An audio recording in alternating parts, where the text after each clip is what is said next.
Yeah, I'm be live in a second. Am I live? Here we go. Happy New Year, 2023.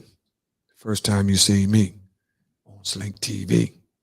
Now, I have a dynamite show coming your way. Fantastic guest, very professional, long history. Just tell you a little bit about the guy. When I met him in 1989 at the original Lido's. See, a lot of y'all ain't never been to the original Lido's. Y'all going to Lido's on 8th Street. But it was a very good acquaintance, and we've been building since then. But without further ado, I want to thank everybody who, up until this point, has supported my channel. I want to thank everybody who's tuned in on Mondays with All Over the Place podcast with Slink and Dion. Also now on the new channel with Slink TV. I haven't been on Slink TV since 2022. A lot has happened within the short period of time of us going into the new year. The violence is, astronomical at a short rate. We had a blessing and a curse at the same time.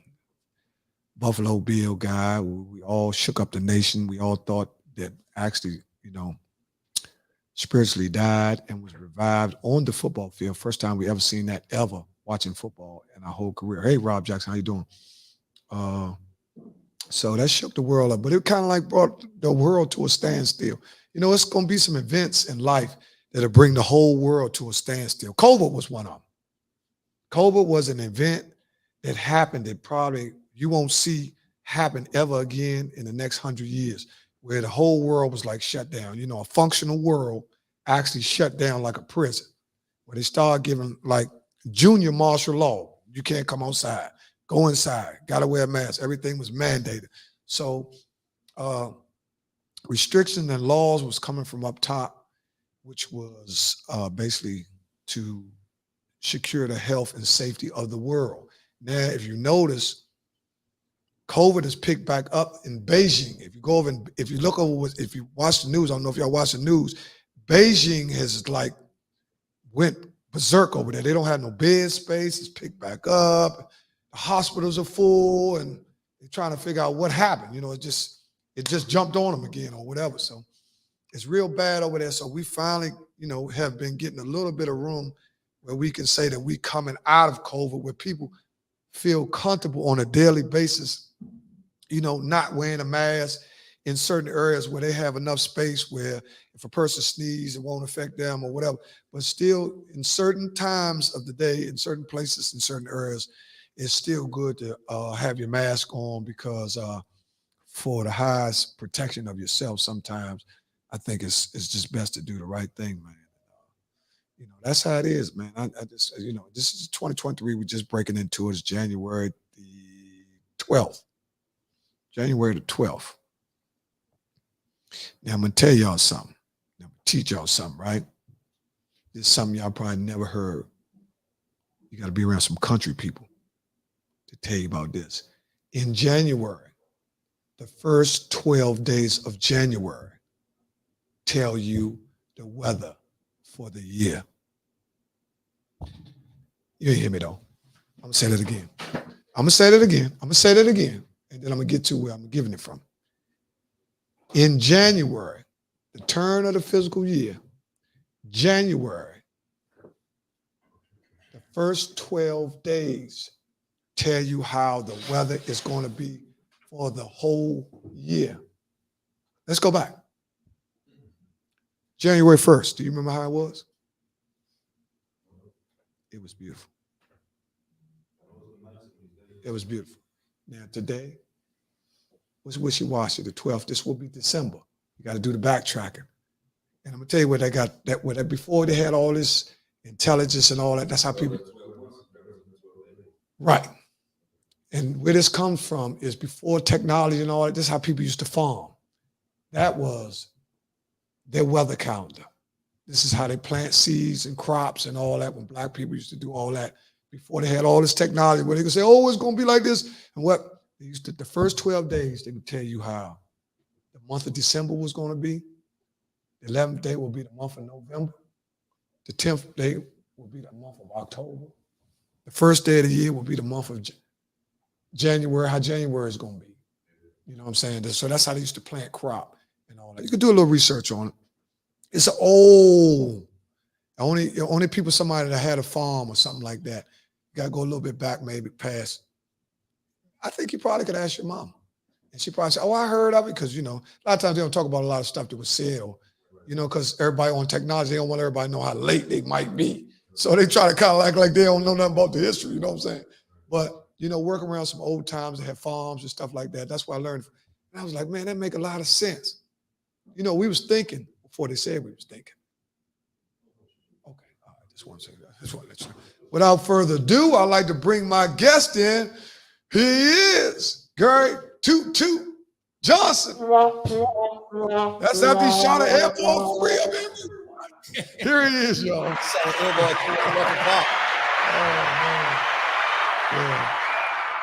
Yeah, man, just want to say thank you, man, for being so professional, man, actually assisting the channel and actually assisting the people, because it's not about the channel. Actually, your message goes further than a YouTube channel or some likes, because if a person is blessed enough to be in your presence long enough, they're going to learn something.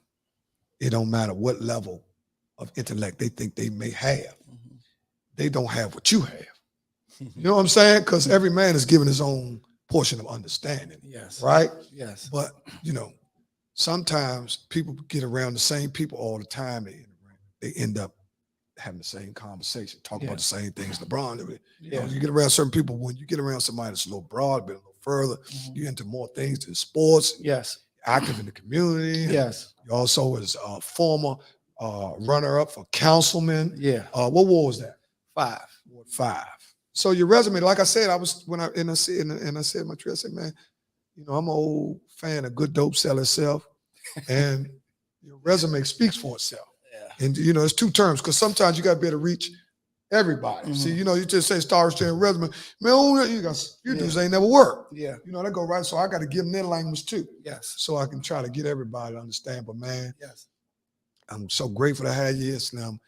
Man, we reconnected probably about 2 months ago, man, and you've been dropping. Man, you've been shooting them with trick dice.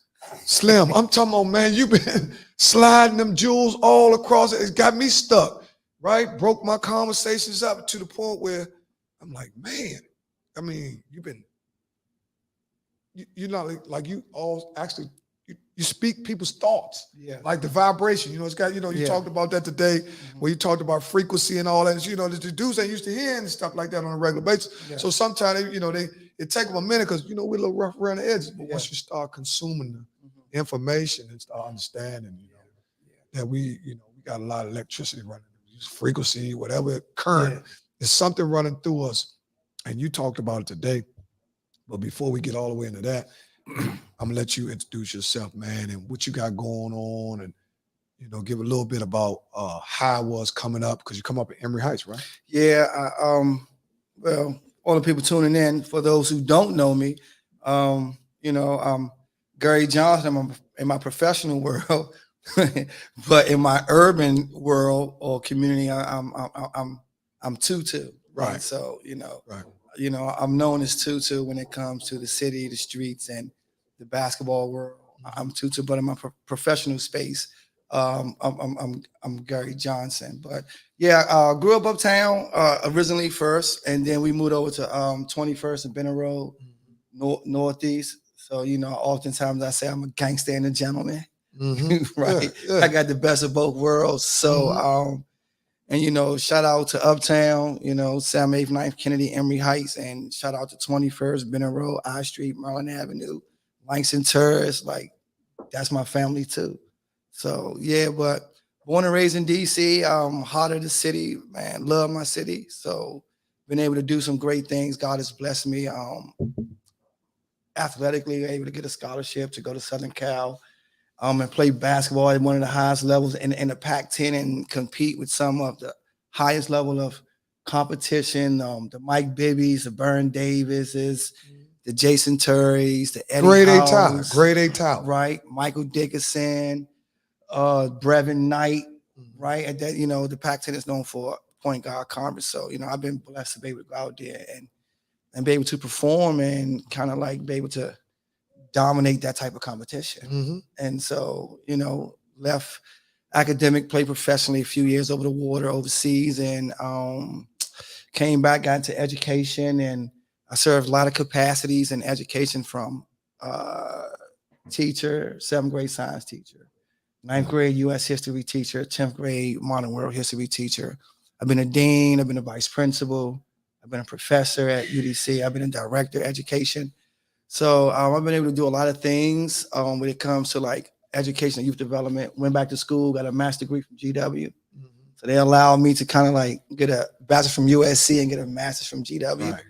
Education and human development. So, you know, so it just was just my role and my duty to kind of like just come back and be a bridge to kind of like help my community not only heal, but to also be able to get to a space where they able to be healthy emotionally, socially, physically, financially, and just be able to get to a space where life is good for them. Mm-hmm. So I consider myself the modern day Harriet Tubman. It was my job to go get all the answers to the test and come back and give it to my community. Right. So, you know, it's not something that I do. It's more so something that's who I am. Mm-hmm. It's in my blood. It's in my spirit. So, you know, I've been blessed and fortunate to understand my role and my capacity in the world. So in a synopsis, that's pretty much who I am. Man, you know what? What's so good about everything you said, and a lot of times in our community, a lot of times we tend to gauge people by their worth, by what they have or how good they're doing, and not understanding the real value of a person's stance come from his falls, right? So it's not like you came off with, you know, the golden spoon. You had to grind for it. Yeah, I'm out the alley, man. You had to grind. So you coming straight out of the urban area, making it to USC. Yeah, you know, and that's just that alone, man. It's a big to see. I wasn't a student. I was a school guy. Yes, it's two different things. Yeah, you got a school guy. Got to always go to school. Yeah, you always go to class. Yeah, but I'm not studious. Yeah, me neither. Yeah, I wasn't. Actually, I wasn't. But it wasn't until I kind of got to SC where, well, actually, I was in JUCO. I was in JUCO, junior college. I had a guy named Lewis Banks, and he was there, and he took academics real serious. I mean, he would question professors to why he didn't get the A and he got the B plus. Right. And then just his mindset, and he broke it down to me. He was like, yo, like, you have to take this academic thing on a whole nother page. Right. And from that moment, I just took academics serious. Right. From the first time in my life. How old were you? Man, I was probably maybe 19, but I took from that space 20, from maybe 19, but from that moment, I really took academics serious. But I wish I could go back and junior high, maybe high school, and assert myself even more. Right. Sometimes better late than never. But it kind of like changed my perspective of just learning and just growing. I guess we could call it the Malcolm X syndrome. Oh yeah. You. I guess we could call it the Malcolm X syndrome. Yeah, but it's got to be something to turn the switch on. It's got to be. That's what everything. You know, some people, you know, must have their life up there to get to the point where, you know, where their mom passes something like, man, I'm gonna turn my life around. Yeah. Whatever it is to turn the light on. In the aha moment. Yeah, it's a good thing. And just like what we talked about today, you know, our community is looking for answers. Yeah. Right? They've been hearing a lot of different things from a lot of different organizations, a lot of different people, but all they keep talking about is all these buildings being raised so high to the ceiling in their communities, and they never seen the type of buildings. You know, some people, it's like, man, they can feel themselves being removed, right? While they're still there. You know, that's the thing. So it's a mental thing, you know what I'm saying? So, and now we got, you know, violence at the all-time high. We got kids with guns. We got a major incident that just happened a couple of days ago where it's got us all trying to just figure it out, man. We lost a little 13-year-old guy, 13-year-old son, man. And, you know, when you lose somebody that young, you got so many people is affected. I heard everybody on the internet trying to figure out what happened and all that. But my sympathy goes to everybody who really knew him, right? Because that means they affected, from classmates to teachers to, because he's only 13, you know what I'm saying? Yeah. Doing good work for DC community, keep it moving. in a positive direction. But I'm trying to do what I can do, Scott. You know, one thing I found out that there's more people that's willing to endorse or push you when you promoting some bullshit. Yeah. I hate to use that language, but sometimes you got to be clear with You some gotta be people. candidate. Yeah. So, but you know, when you start talking like the deadly do right stuff, everybody, yeah, you know, you heard this before. Ooh. But everybody who's been working with people, they really been working with. And I think Skinny, am I able to call Yeah, Skinny ain't no by name? question. We all live. So I just think with the 13-year-old individual, I just believe that there's variables that we have to look at, Yeah. right? One of the things that I read, whether it's alleged true or untrue, is that it was 3, 4 in the morning, Right, 4:20 or something. 4:20. He drove a stolen car there Mhm. and went to go steal another car. Now, 4:20. right. So the variables to that situation, one, and I'm not justifying the situation of how the young man Yeah. lost his life, right? Yeah. Because maybe the person that was involved, on the other hand, maybe you don't know how emotions is rolling. It's 4 in the morning, it's wee hours in the morning, and we don't know how any of us will basically react until you're in that situation, right? Yeah, especially if you got So we all have a lot of opinions Mhm. based upon right. how we feeling at that time. But I just think we have to be conscious of understanding, and I don't want to be too insensitive. And I know a young guy lost his life, but at the same time, what we could have done or what could have been done, what was his space, his family space, his emotional space, right? To where that you're out at 4:20 in the morning with a stolen car and you're selling another car. So let's look at the variables of how could that situation been prevented from a social and emotional standpoint, Mhm. right? Right. Right? So what was his living arrangement? Did he have a case manager? Did he have a caseworker? Like, what was the variables that Who was he led? living with? Who was he living with? Hang out at What, 4:20. like 4:20 in the morning. So was he foster care? Was he group home? Who had an eye on him? Because even at 13, man, if you look at studies with some of the top professional scientists and doctors in the world, they got the frontal lobe says that it doesn't develop for young men until maybe like they're 25. 25. So a lot of cases have been beat based upon that scientific study, Yeah.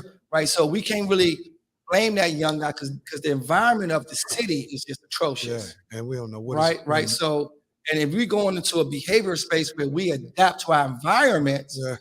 then we have to say that young fella, God bless him, God bless his family, and God bless him also. May he rest in peace. But he's a product of the environment. So now we have to look at other variables. How can we save other young men from being in that situation? So what could we do different? What could we add to the space in the district that we're really helping young men before it gets to that situation? Yeah. It go. Listen, man. You follow what I'm saying? Man, I'm with you. It's just so sad. Cause I was riding there, I was thinking, right? I was saying to myself, Oh, when Kev, hey, Kev. Yeah, Hey, you gotta give a shout out to Kev. Oh, yeah, I gotta get a shout out to Kev, though. Kev's my guy. And and my Northeast family, like I love them to the door, man. They took care of me. And I know this off topic, we're gonna get back, but No, I just gotta- have to always give them so much love because they embraced me. They brought me in. I was the little brother to everybody around there, and Northeast guys are like. and everybody That's around what we there, do. That's what we do. everybody around that 25th corridor, I made sure they bought me a piece in the shoes.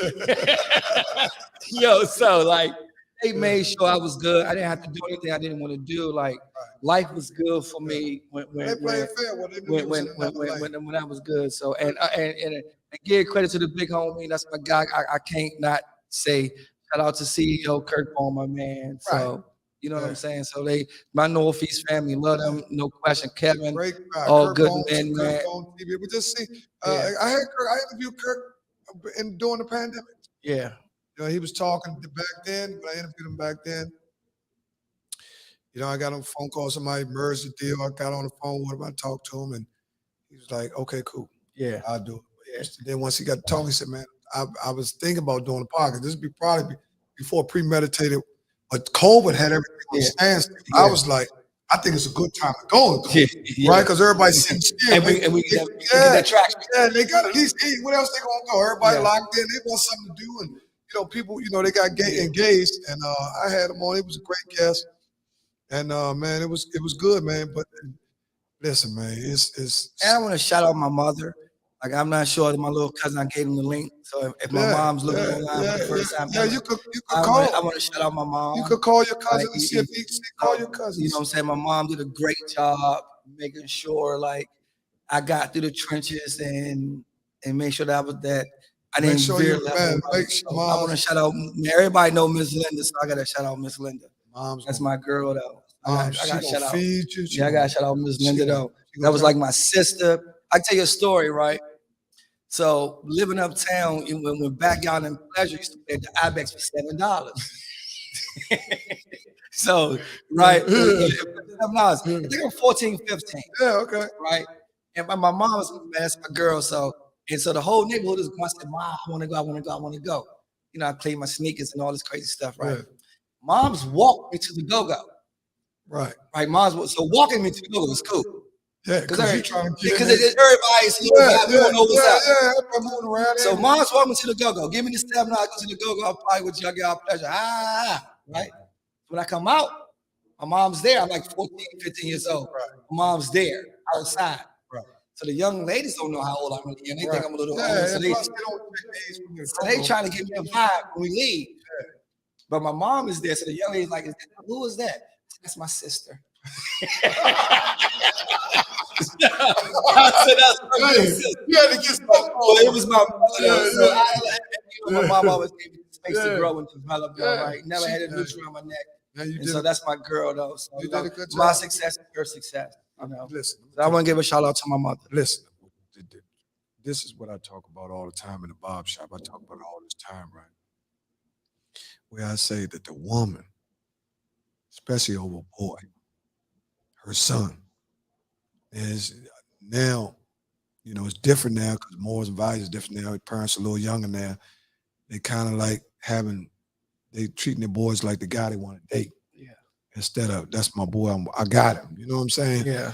And it was different times. Times are different now. Everybody think you raising the kids different. You got to talk to the kid where they used to yank them up one time. Yeah. And people, I was just talking to somebody today, where they said a spanking, right? I said, well, we educated enough now.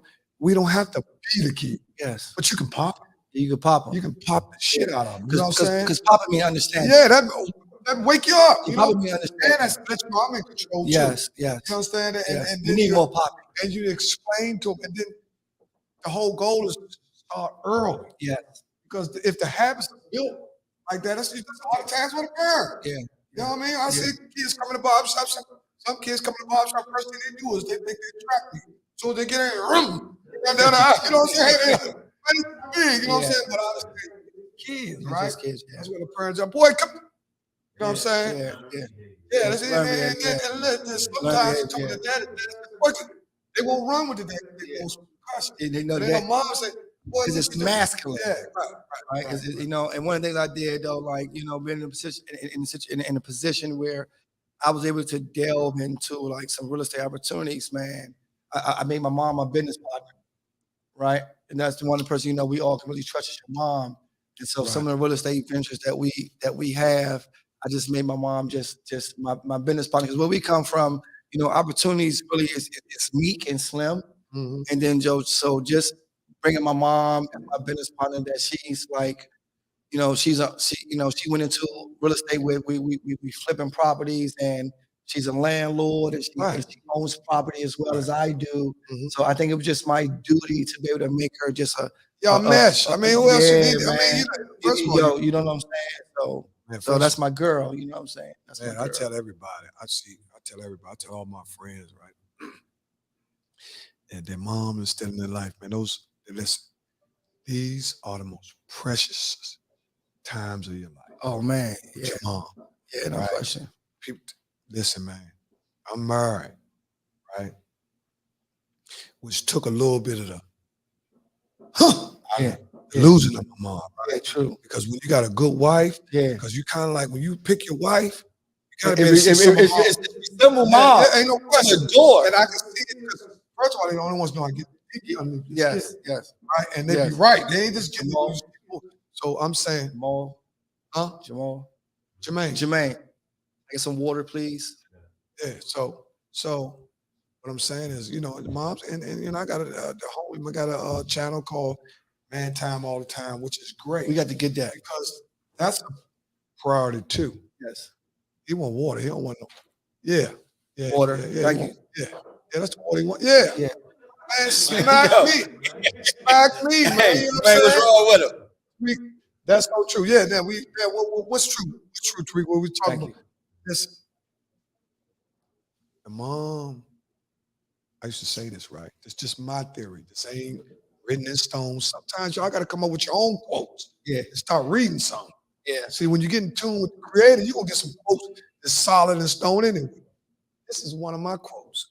And I need it. I want to talk to them parents too Yeah. about that sugar piece that we talked about in your barbershop. Oh, yeah, we're going to bring that up next. Yeah. Like, after you can go right after this. We're going to talk about sugar right after this. Yeah. I said that your mom's is the closest thing you get to God on earth. Man, what? Man, what? That's Man, been my what? motto all my life.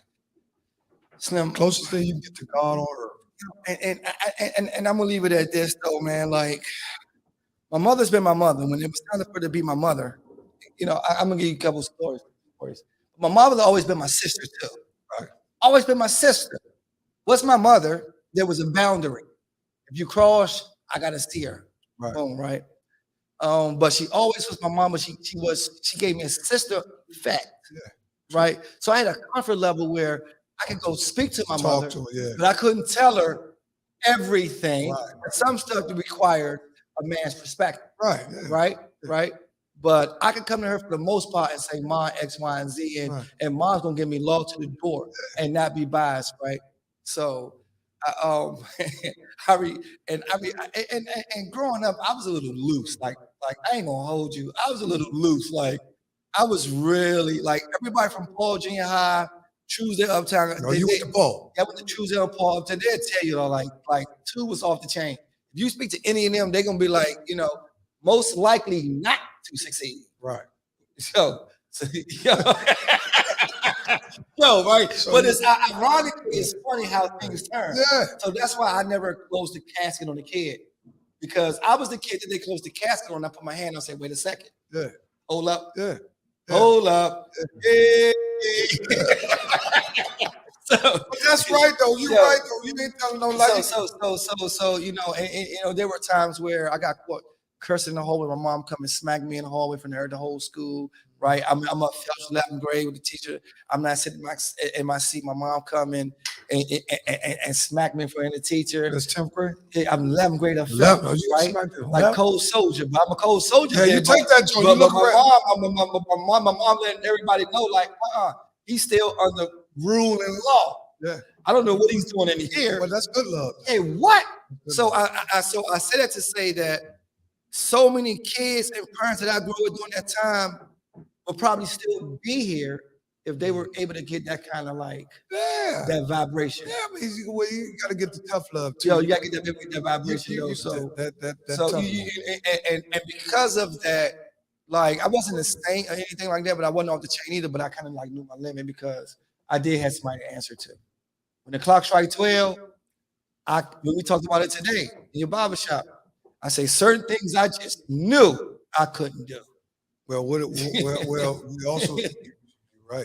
That's what, I can't do that. That's what it has to be. As that's what she went to back to being a parent. Yeah. So it could be your sister for the communication line. Yeah. So you open up a little bit more. But Yeah. once you come across the line, I got to smack you. Yeah, my mom ain't playing no games. Yeah, Like yeah, everybody yeah. know. Or Uptown, the whole Emory Heights, no Miss Linda, and the whole 21st, no Miss Linda. And that's and they know that's Like Tutu Miss, mama. yeah. And one That's very time, mama. we had an incident around 21st. I don't want to share it, right? It ain't really, but I don't want to share it. So, a situation occurred, and then we went down Langston, and we you know we had to kind of like toss something back. Yeah. Yo, you know what I'm saying? You know what I'm saying? I ain't gonna go deep. We had to toss something back, right? You know what I'm saying, Mom. Mom catch me in the bathroom with toilet tissue. Yeah. So we had to toss something back, and Right. Mom said, "Make sure you home." And then, and the fella's like, "Oh, I missed it too." She's like, "No, I'm his mom. Right. My son. I'm Miss Right. Linda." So just that vibe of just like my mom protecting me in certain aspects and factoring and say, "Oh, I'm not gonna lose my son to the street." Like I give my mom like the greatest hand clap. And let's get Like, one off in mom. life, you know what I'm saying? That's great though. Where's our next time? Where's our next time? The next topic was the sugar. Yo, You talked about the things that added to the behavior of some of the kids that they don't even know based on the parent not being educated to know that what they would do was in violation. Like in the morning, giving them a bag of chips or giving them a donut instead of some oatmeal and some orange juice, right? Which puts him on a sugar rush. Now he bouncing off the wall and he's non-receptive to anybody because he got more energy than what's required. Yeah. And Because the sugars are high. Yeah. So what we spoke to today, right, from just a behavior perspective, a social perspective, and a health perspective. And Skinny and I was having a conversation, and I said when I used to teach at a certain school, basis DC, right? I used to teach at a certain school, basis DC. So I used to see a lot of the different ethnic groups outside of the African American group that will come to school, will eat fruit, veggies, and they would sit down calmly, read books, and they would be so calm where their brain activity is ready to learn, right? So I would see the African American group, and I did a study on purpose because I wanted to just see what the vibe was, right? So I see the African American group, and it is no disrespect to the African American Nah, the family, facts are the facts. but because guess what? What the good book say that a man should purchase as a lack of knowledge, right? So we only know what we're conditioned to know. Boom, unless people come in and tell you what the play is, right? So, and you receptive to listen. Right. So it's certain trigger words that make people receptive, Right. because otherwise they're not receptive. Yeah, they ain't gonna let. Yeah, So if you hit those trigger words where they know money's involved, child and family services, and wellness, like that ethnic group, they're gonna listen, right? So I see in the morning a lot of kids will and I hope people take this back to like their family because this is very informative and you're right. useful information.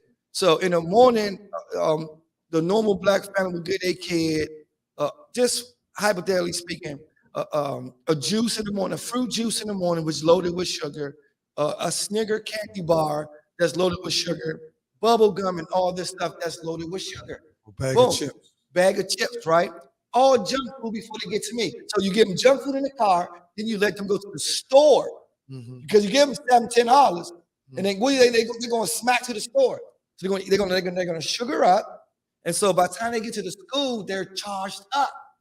It's a sugar rush. Right. They're not being bad or disruptive. Yeah.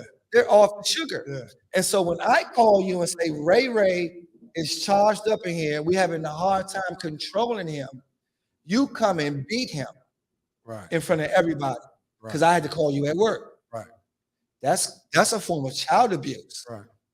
I'm just keeping it 100. That's child abuse because guess what? You contribute to his behavior. You're right. So to give you another connotation that speaks to that, at night, at 8, 9 o'clock at night, you give him, you say, Mom, can I have a juice? You give him a juice. Mom, can I have some chips? You give him some chips. Then you give him an oatmeal cream pie because guess what? You went to Costco and you loaded up with snacks. Right. And so now he can't sleep. He's bouncing off the wall. What you come in and do? Yell at him, which is a social emotional effect. You beat him, which is another social emotional effect because guess what? That's not his fault because he's loaded. That's like somebody loaded And up the words to use, the language Yo, that you use. right? Now, I know you said it. I was in a barber shop where a woman or two, the kids get her so upset. Sit your mother. And that hurts us. Right. And also Sit your mother. but he cannot because he's off the sugar. Yeah. So if we learn how to like incorporate a healthy diet, grapes, oranges, apples, things that allow the brain to incorporate learning. Because with a kid, I don't like that. But not because you know why?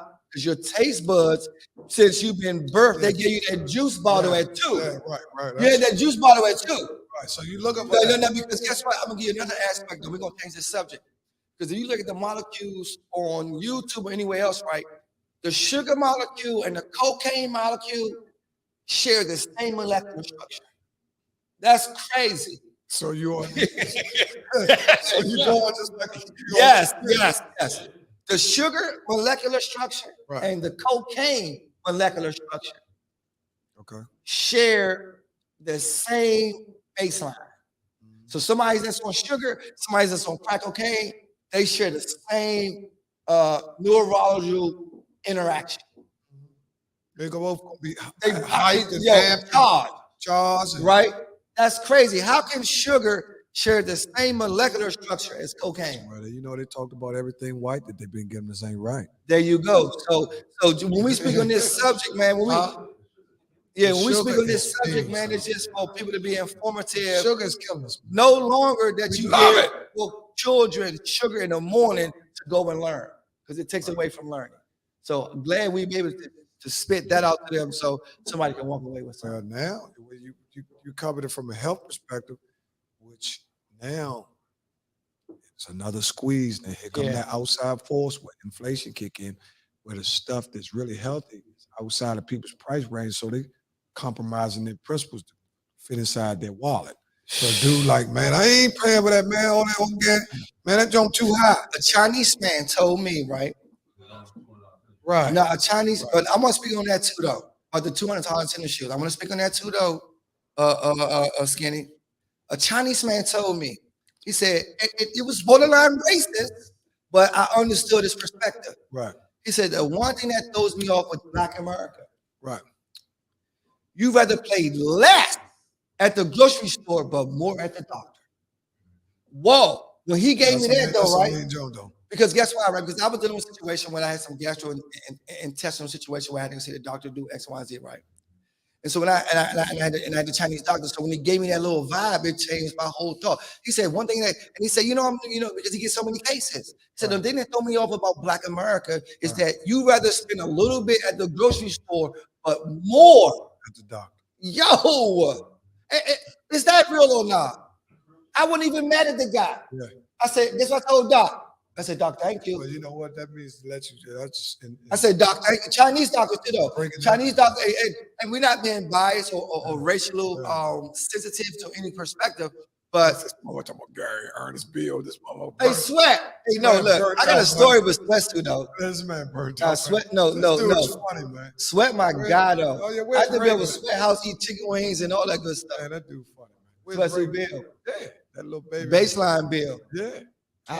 Now I know, man. That's my guy. Yeah. I used to follow him, Mingus Bundy, Jason Wiley. They play a beauty seat. Hey, Bill, chime in though. Like I just been the subway train with them and watched them play and bump, and they just were such instrumental factors because I just wanted to be like just like them. You know what's so amazing though? How every different age bracket you start looking up to different people. I was talking one time, me and Jermaine was talking now. That, okay, if I was 14, right, I would look up, I clearly would look up to a guy that was 17.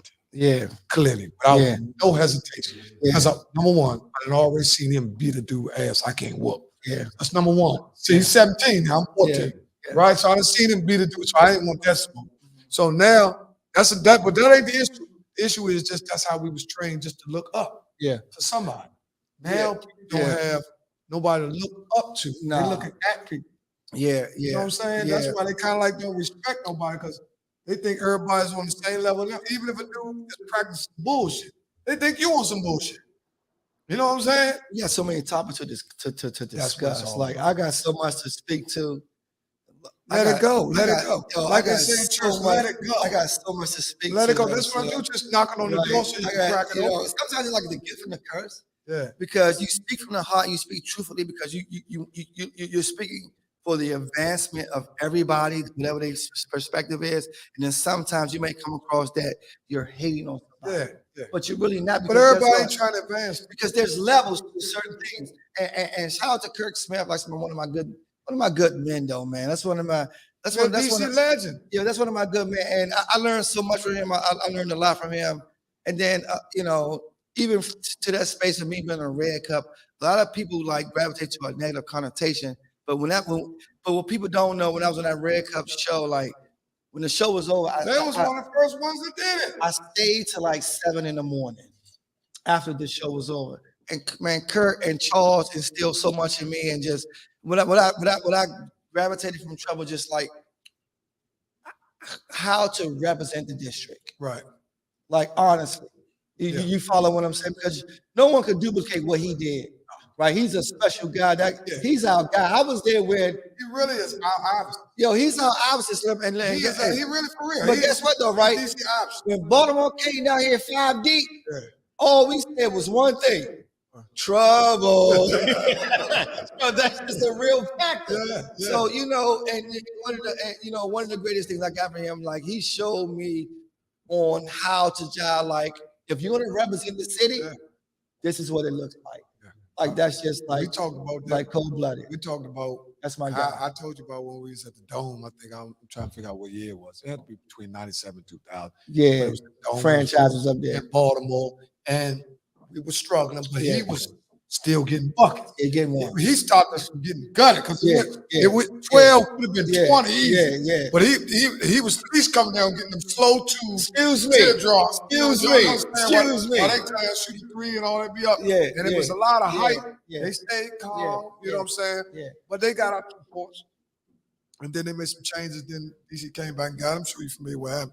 But at that time, that was a big game. Yeah, it was a huge game. And he was one of the few that wasn't rattled. Yeah, nah. This is belly, like he had his hard hat on. Yeah. I can get to. What about you? You know what I'm saying? You know what I'm saying? That was real. Yo. He could have had, man, look, he was looking around. Yeah, I was there. Yeah. Because I was on the Dome, right?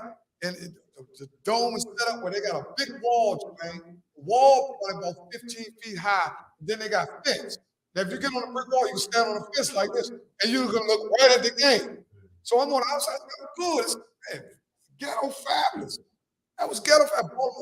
Women everywhere. They got a big open field, and it's not even done.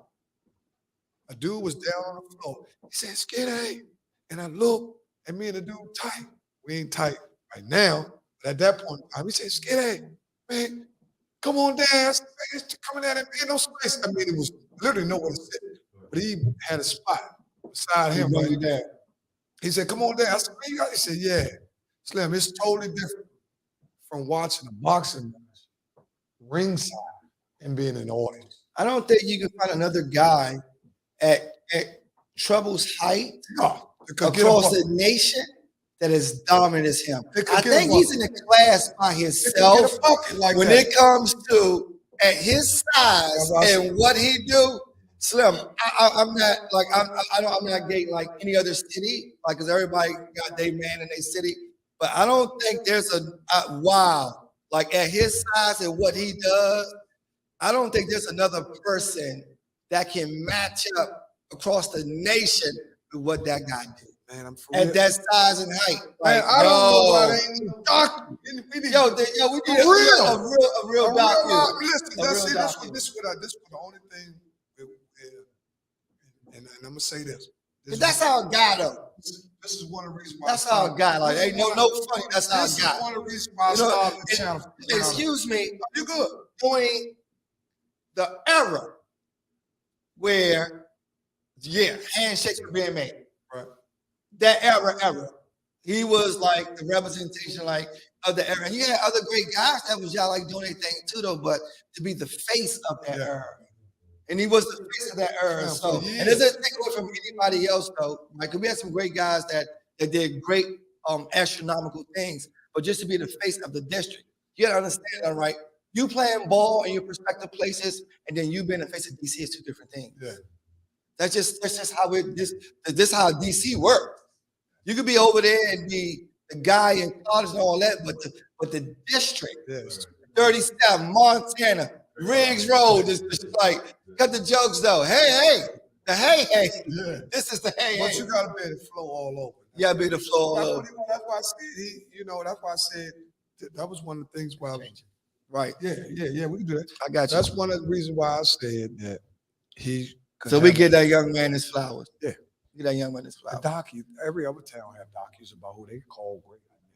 No, what? And he needs a hell of a And got document. all Right? us watching it like we ain't got nobody great in our town. And G. Jones was a special guy too. 33, 11 threes. G. Jones was a special guy too. First time I seen him play Right. 11 threes. Right, G. On the Jones. sideline, too. G. Jones was a special guy. And I'm gonna give a couple shout out. G. Jones was a special guy.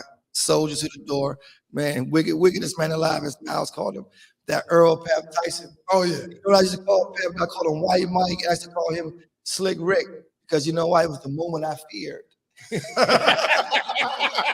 Because he had people on the shook one. You know what I'm saying? You know what I'm saying? That Pep Tyson. That Pep Tyson, because that cross was wicked. And you remember that he slung that Joe Chrome so and slung that Joe to stand up UDC. Oh my God. there, He that tried was- like, that and, was- now, yeah, and no disrespect, you know, my man Steve. Look, No, Steve, no, my no, name, this is real but he, Steve. no, he did that thing with Steve Yeah. McKinnon too, though. Yeah. He put that thing on Sherman, put that thing on Charles Smith too, though. Man, his father used to play. Like, he put that thing on there. And one thing about Pep, though, I said, Pep, you go in jail because Pep ain't had no picks. If you were 8 years old and you checked him, he was going to get that to you. Pep was wicked with He it. didn't care. I didn't care with it. But shout out to Mike Gill, Butterbean, Larry Towns, and my guy to the door video big page. I love him to the depths, and nobody can say nothing bad about him. Yeah. Anytime I'm around. Yeah, I was. That's my Yeah, guy. his uncle was my guy. Shout Yeah, out to rest in yeah. peace, Garmin. I Yes, forgot. that's Mike that's, Page. Garmin, I that's forgot my Mike guy. Page. Shout out to Black Mo, my good man. So, you know, Soldier Boy. You know Town. what's the blessing is that you've been able to travel all that time and be around guys of that caliber, man, and be able to do what you did Yeah, and still be here and run for councilman. yeah, So I'm telling you, it's a lot of things. It's more to a guy's life than just sports. yeah. No Now, question. you're a prime example of a guy who is not just, you can tell, shut up and dribble. You know what I'm saying? So, and I'm proud of you, man. I'm proud of what you become, and because coming up in where we from, it ain't was easy. strong. Yeah, it ain't easy, But man. no, but what I can say though, two things is the fact that I understand my role that I represent all of us, Right. because you know, You're responsible. You yeah, understand responsible. and I'm DC prodigal son, right? Most people that know me, they know my upbringing, know my mother Allie. So I represent all of us, and I got so many people from Riggs, Emory, Uptown, Southeast, 21st that poured into me, and Black Buster. I got someone like Steve Fuller. The list goes on. That everybody saw something in me and poured into me, and to make sure I didn't have to do anything crazy, but go on the path that I had to go on. But that's good. That's good. You follow what I'm saying? So me knowing that I represent all of us, right? Everybody didn't go to USC and play ball. Everybody probably didn't go get the education. But at the end of the day, though, guess what, right? I'm your spokesman. Yeah. I'm gonna speak for you. I'm your representation. Guess what you can say? Out of everybody that y'all investing in, y'all know that one person that you did invest in, that Toto, Right. he did it. Okay. Right? Yeah. He did it. Yeah, you're a product. Yeah, he did it. You're And the we're gonna product. speak about that councilman experience. Yeah, how was that? Yo, What about politics? You know, they say politics. politics was strong. They say politics the new Yo, dope me game. diving in there and learning that and how it works and how it goes. It really wasn't about getting a pom pom to say bam, bam, thank you, ma'am. Right. Who won? Zachary Parker won. Oh yeah, Yeah, Zachary Parker won, right? And he's from Chicago, but I think Zachary will do well, Okay. right? He come on the school board, so I think he'll do well. Zach and I, some people have reached out and say, Gary, it's great with youth development. So I think Zach and I was going to get down and discuss some things about Ward 5 Right. and how we could bring some proactive Like programs. it'd be a bridge in between. Yeah. What I tell a lot of people though, right, though, Jermaine. So everybody like, yo, you lost. Maybe it's the next time. But to be very honest though, like just to be so transparent, man, I don't think I'll run again. Yeah. Right? I don't think I'll run again. And I tell a lot of people, I say the thing is this though, right? Oftentimes you have to look at this, right? It's not sitting in the chair. Mm-hmm. It's more important being at the table. Right? Because being at the chair is a whole other vibe. Mm-hmm. But being at the table, you're still instrumental. You're still instrumental. A lot of us get caught up sitting in the chair. That's why you You ever seen at the parties they used to have the joint musical chairs?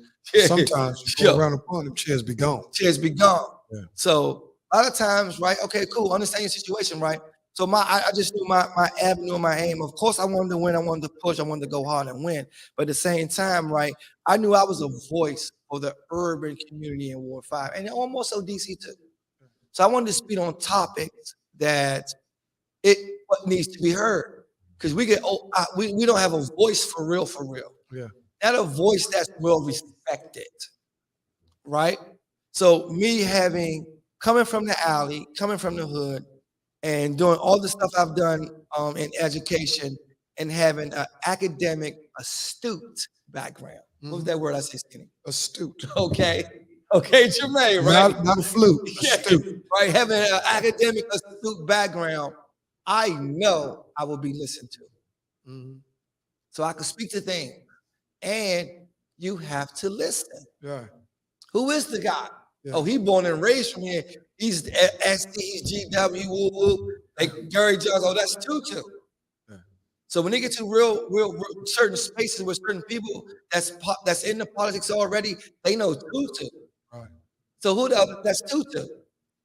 So just being able to just be the voice of the voiceless just was real. But that experience was great. But just understanding like our people and where we are as a community, as a people, it just to the fact that we're so behind socially and emotionally Yeah, we messed up. that like we don't really care about politics. And that's just the truth, right?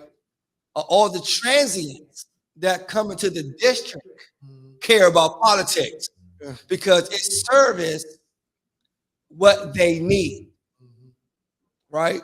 The transients. But the ones that's been here 20, 30 years, some of them still hold weight when it comes to the seniors, right? Yeah.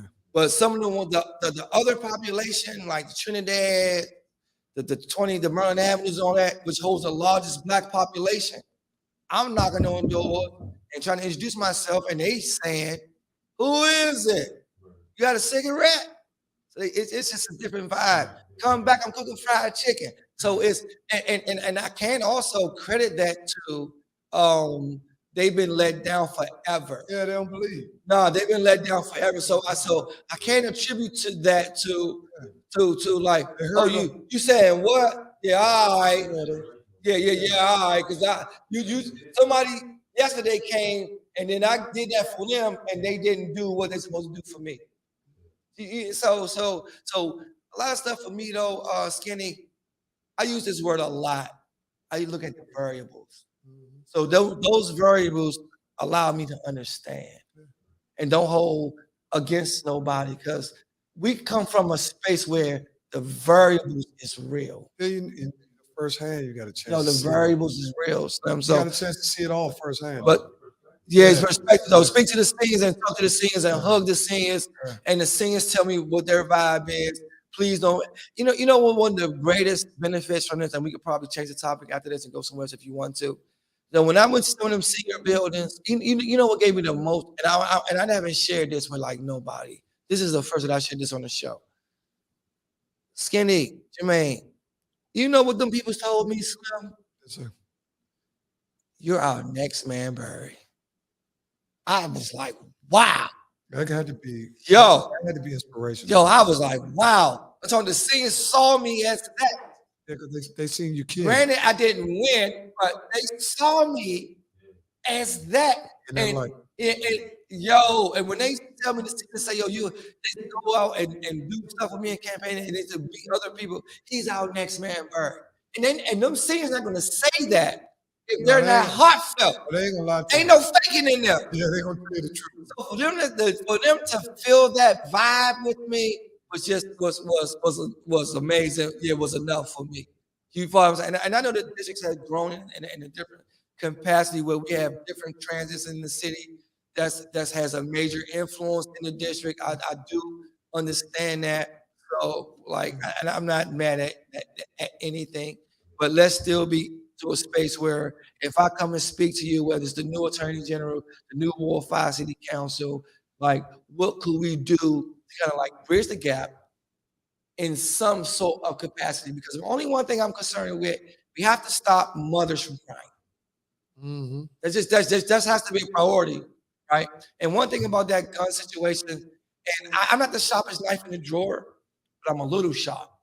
Mm-hmm. So I do say this perspective, and I've been waiting to share this. And sometimes I post it on Facebook, then I delete it, I erase it, but I'll share it here. Is that you have to go to Congress. If Congress had the vibration and energy to have the war on drugs, Mm-hmm. and it so-called was fake effective, right? Yeah. I just say it's effective. We don't see it on Front Street. Right. We need that same vibe as the war on guns. They ain't gonna do that. So we need that little vibe. So with the NRA and the gun NRA vibe and too much NRA money, too but strong. we man. still need. NRA running Congress. And guess what? Another thing is, right? We marched on everything, but all the moms that lost their kid, nobody went to the White House and took a stance, right? What? So we should have 30,000 mothers in DC alone. Yeah. Mothers in DC alone, right? Going to the White House saying, "Hey, I don't want my other black sister to deal with this." Right? Even then, because guess what? We do DC, PG County. Montgomery County is a different beat. But DC, because guess what? Southeast and Southern Avenue is a line. So PG County feel it, DC feel it. So we need to be down there really taking a stance and saying, like, I don't want my fellow sister to deal with what I'm dealing with. Because one thing about us in the district, we don't push for anything. Yeah. Like, that's the true fact. We don't push for nothing. So we need them. We need them parents to kind of like go down there on Black Lives Matter Plaza, stand up and say, They got it right we there.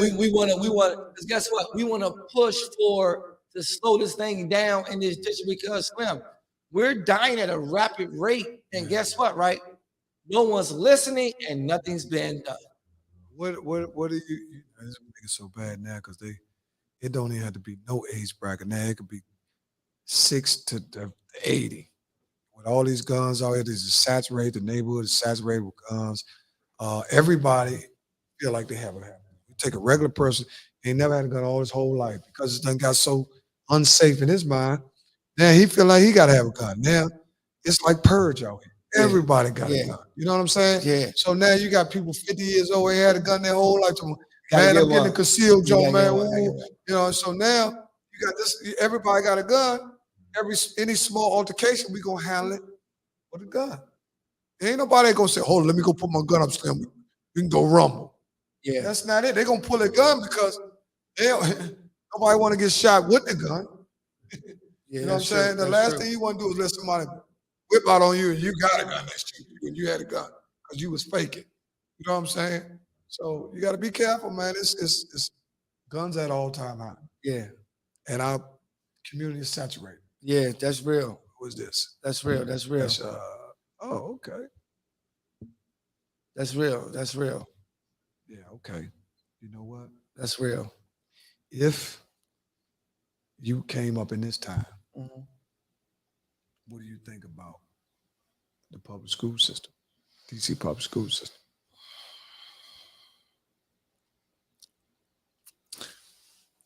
Man, DC public schools, right? That's a good topic. I'm glad you brought up. I have one issue Mhm. with DC public school system, the whole DC public schools, because I talk to many people that's in DC public schools. Shout out to my man Bruce at Anna College. Bruce does a great job. Shout out to the twins. I think one of the twins may be up Coolidge, the other twins up Rose. They got 25 years in the game or more. Were they coaches or what? Yeah, I think the twins used to do the scorebook, to the score clock, right? You know the twins when you see them. Okay, yeah. Twins got a lot of time in the game. They put a lot of love on. They've been in the game so long. They didn't taught some of the parents of the kids that's in school now. But I just think, and I'm gonna leave. We're gonna keep this brief though. Skinny, I'm glad you brought this topic up. It's one topic that is so dear to my heart that I just spoke about on Facebook, but I deleted it.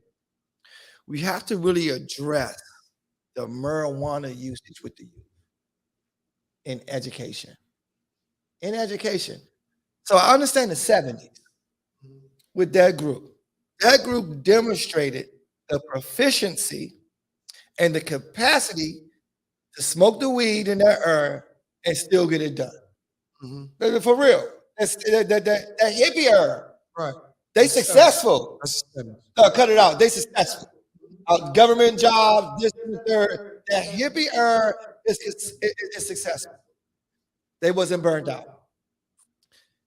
This generation can't adapt to the hippie era. So we got kids coming to school, and it's all across the DC public schools that come to school high, smoke the weed, coming to the building, smelling like marijuana, and then we ask you to come in here and gravitate to a functional learning capacity. I don't think you can do it. You definitely ain't gonna be having.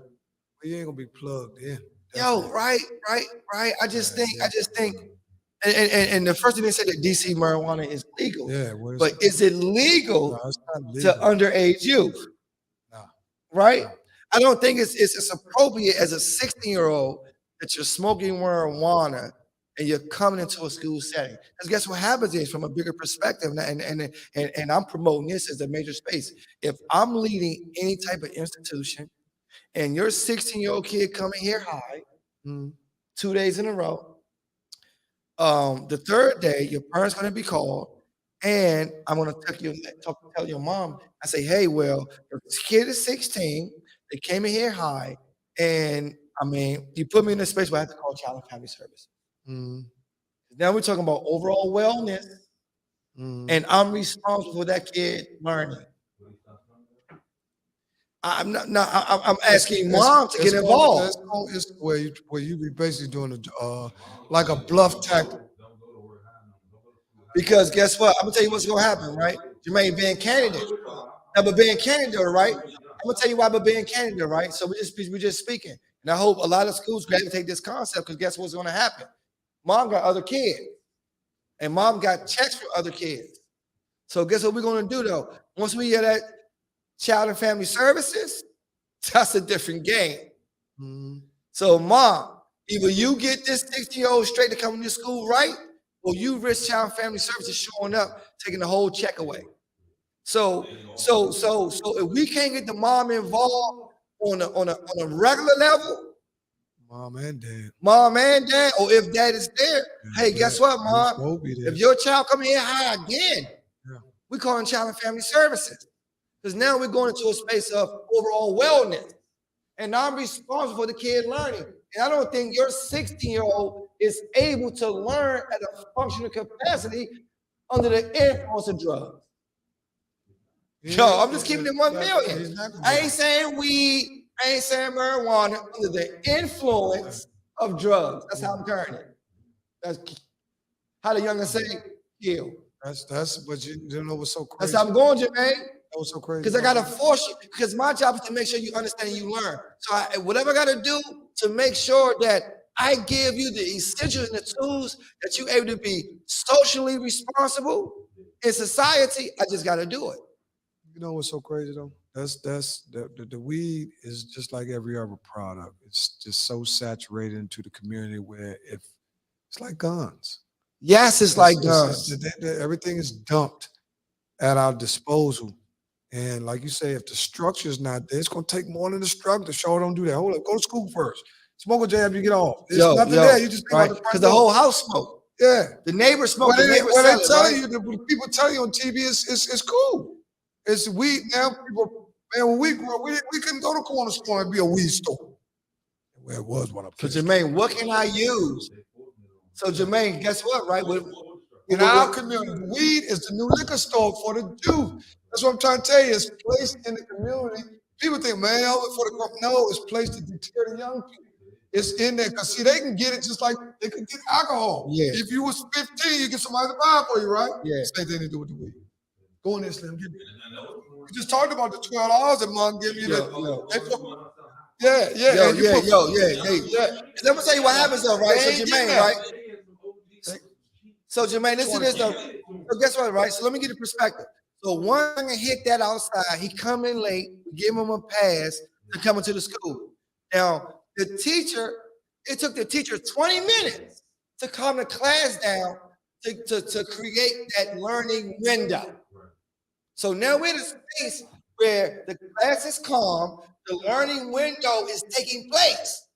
And then now he come in late, smelling like that. Now what the other class say? Ooh, you smell like that. Where you get that from? Then the whole vibe gone. So he just the smell of marijuana. And he not even saying nothing. He not even saying nothing. But the smell of marijuana disrupted the entire class. He like, he whacked. No, he whacked.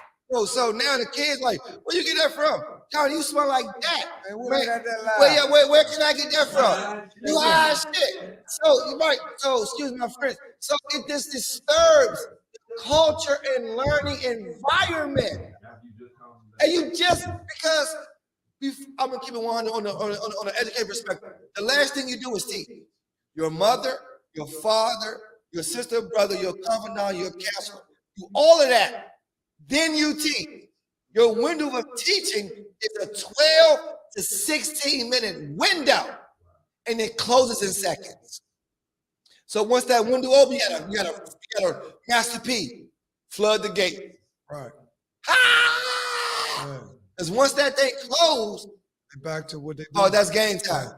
We're talking about one teacher to 30 students. And but in this though, right?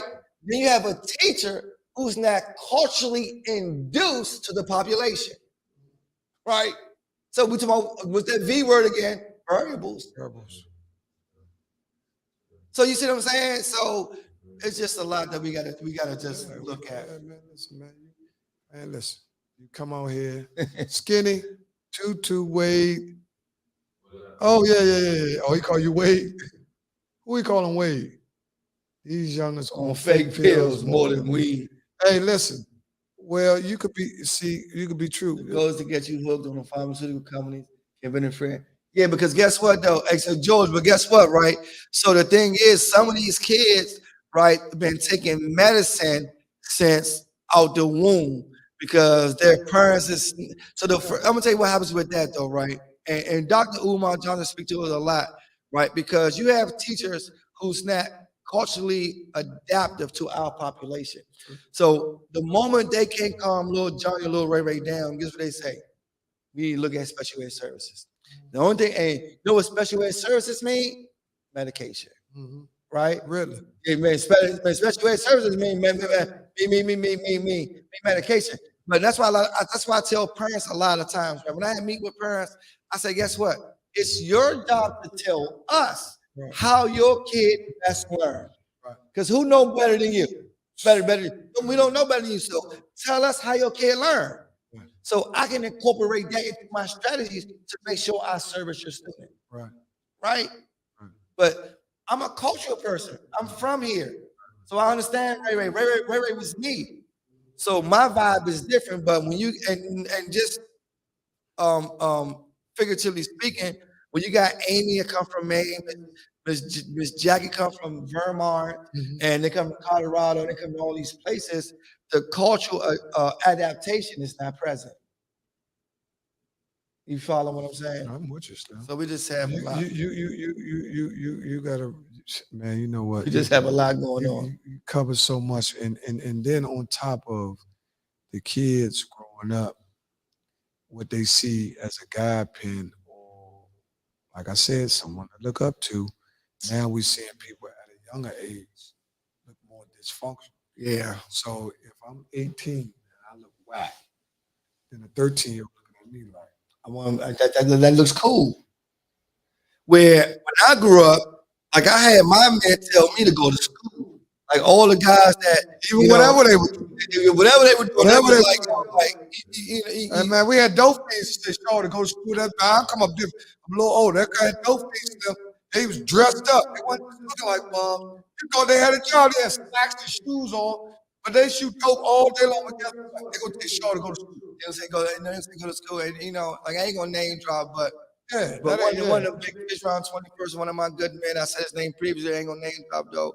And there was a time in a space where I thought about like going outside. I did, but I went to him first because I was comfortable with him. I could tell him anything, Right. and I went to him, right? And I said, fam, man, I'm thinking about You going think outside. you want that? I'm thinking about going outside. Like now, And guess what he told me? I can tell you, told you now. He said, you know what? That's not for you. Right. And just those words, I got back in the space where I Yeah, belong. right. Because you were just off kilter a little bit. Yeah, Joe, right? just need a Because I nudge. just felt like, yo, Guess what? It could have been the opposite if you would have said, "You sure?" Joe, and because that's what the thing is, though, right? Because teachers go to DC for affordable housing and pay off this. True, George. You Yeah. speaking, yeah. George, you speaking truth? Yes, they do.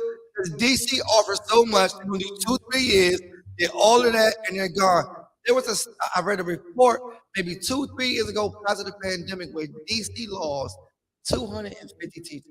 Hold up, news flash, news break. I don't know if y'all knew this. Switching gears. This might be eligible for you too, Jay.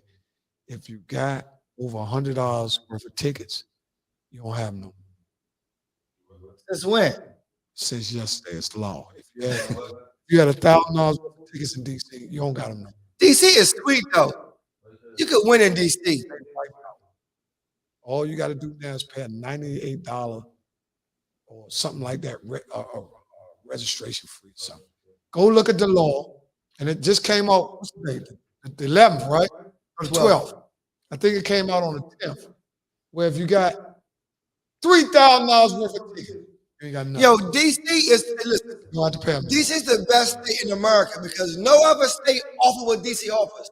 Like, honestly, DC got, and I got to speak to DC for real. DC got all the programs. Yes, so we give DC government such a hard way to go. All you got to do is stand in line. No, I ain't lying though. We give DC such a hard way to go. So I got to also speak for the district government. I have to speak on their behalf. They got programs. They got programs.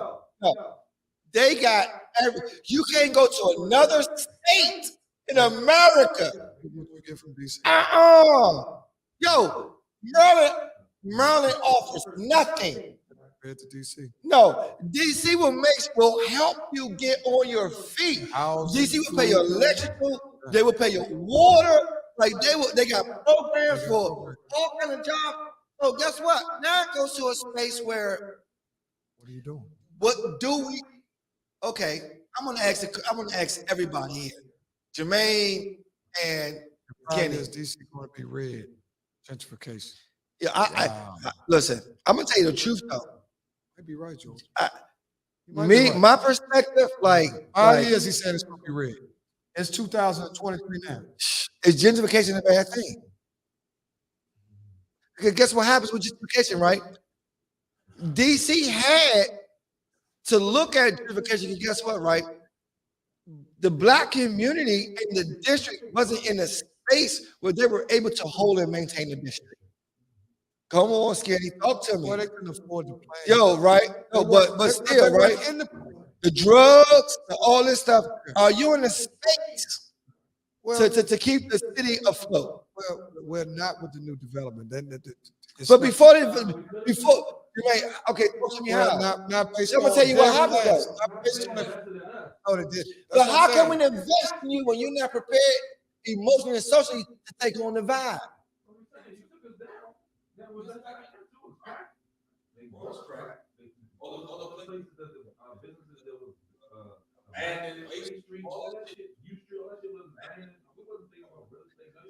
But how long? But keep it real. I'm just playing devil's advocate. How long did we have a chance to take it back? Well, it was, and we didn't do anything. Well, it was, how long? We had you got to bring somebody in to keep the city afloat. We had it so long that we got comfortable with the situation. It's like being in a position. Man, how long though? It's like doing gentrification. We just get educated on what it is. Right. You know what I'm saying? But that's gentrification. Well, gentrification is in every city. But what happened was, right? Not to cut you off, humbly not to cut you off. So when everybody, the Bill Clinton vibe, everybody got arrested. So when grandma passed away, you locked up. You can't take grandma's house back. So so the house becomes a property of the city. Well, if it's not handed down, Is- right. it- If all that stuff gets Guess done, who grandma left it to? Left it to you. well, in certain cases, different. Certain cases in DC where people got old and they didn't have kids. Some people got old and got tricked out of the house because they don't know all the rules and all that. And time happened. And then you got some instances where you have 4 or 5 kids, and 2 kids might agree to keep it. The other 2, one of them crap, the other one, look, it's too much hassle. You gotta break it down. So I understand what you're saying. oh, you don't know the plan, right? So right, and then like my uncle did. My uncle so much. Yeah, like my uncle did though, right? My grandmother had $1 million house.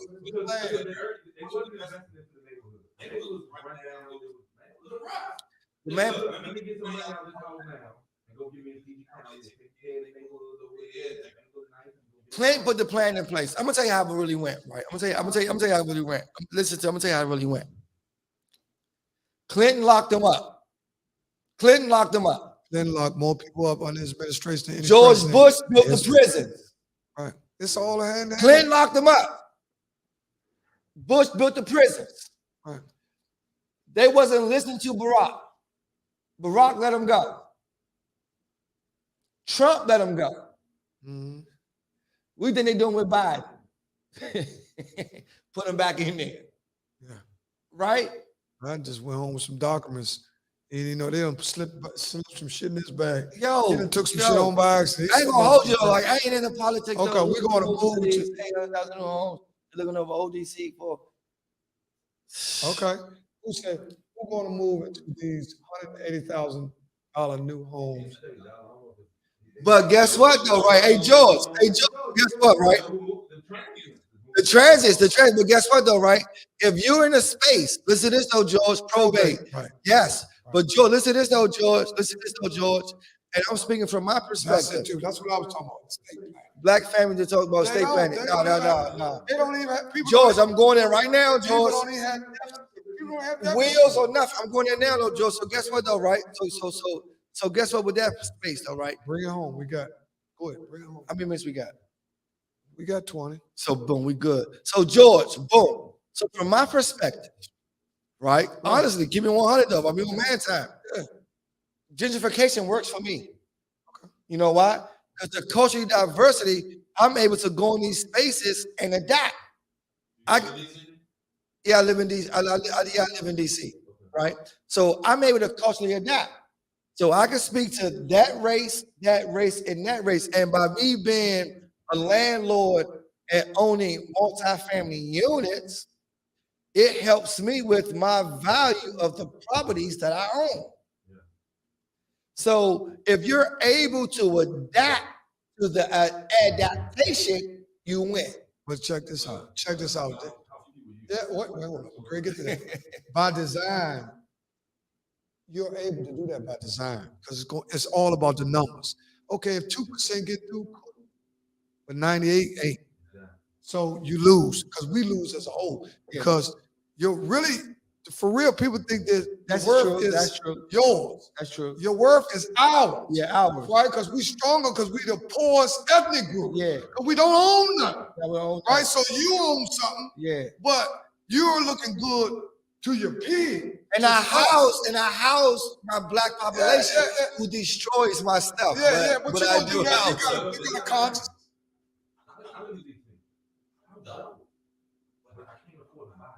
No, you can't. You can't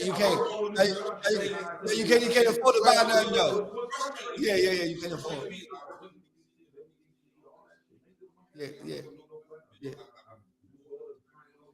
Yeah. But hold up. Hold on. Yeah, that's true. You know what? I'm gonna jump out and look for when they build these new compound. I go every day and I see them build this shit for people that don't look. So your council member has to go to the table for you. Hold up. You can't afford to move there. Jermaine, Right your now. council member Right now. has to go to the Right table for you. Cut your throat Your Cut your shirt. You don't know what might happen. at-large city council member. No, but I'm saying you know what to do. Yeah. So it could be done. The sin is we do not know how to do it. Right? Because you still had a will. You ain't done. See, I keep telling people it's not over yet. Yeah, but guess what? Yo, Right, listen. because you and now. I speak to everybody, Jermaine. I speak to everybody though, right? Give up, you already in. You in the door. And I want to give a shout out to. I'm on PG County. Yo, I gotta give a shout out to my mentor. I got a great mentor, childhood friend on the Sandbox, First and Kennedy. Man, good man, own hotels, probably about 40, 50 properties in DC, like multi-millionaire, and he brought me into the game. And the information he gave me, I give to everybody because it allowed me to get going. And I share it. So you got to be willing. And I told him like some of my closest friends, I say, hey, this is the play. What you say? I just told you that. All people can't. I told you that we are consumers. We talk talk about this earlier, right? Yes, Just like we see a deer, just like we road. Dudes are wondering their old hoods because they have been left behind. He said, dudes faltering, right? But George, are they ready? Are they ready to move forward? Hey, that's funny. That's so funny. Hey, that's George, your point. Oh, George like that. But George, are they ready to move forward? Oh, look, Fergie, you write a book, Snap. You have a weaponized, highly educated, my man. Slink drops some serious juice in there. I see. Yeah, hey, listen, Fergie, what man, it do, Ferg? Ferg? We all Ferg, know my we man. did Slink TV all up there. Hey, Ferg. To be honest, this I understand your position. Yeah. Right? Yeah. One reason I understand your position is because this is where I'm at. I never take from a man what he earned. No. The way you are is earned it. Yo, look. Hey, Jermaine, I gotta share this though, Skinny. Please let me share this. Share, baby. I grew up in the Carter, uptown, on 9th and Madison. Everybody uptown will tell you. I grew up in the Carter, New Jack City. I grew up in the Carter. So from growing up in the Carter to owning an apartment building is mind blowing to me. Yeah, that's beautiful. That's beautiful. Right? I grew up in the Carter. You gotta see, this is what I'm saying. Because of the way they got stuff designed. It's designed. And a black man brought me in though. Designed for every people to be falling off and not being able to grab you. I mean, you Childhood friend brought me in. Your shirt is, hold up, I can't. There's so many people down there to help. 2 years ago, one of my good child. Yeah, one of my good child. So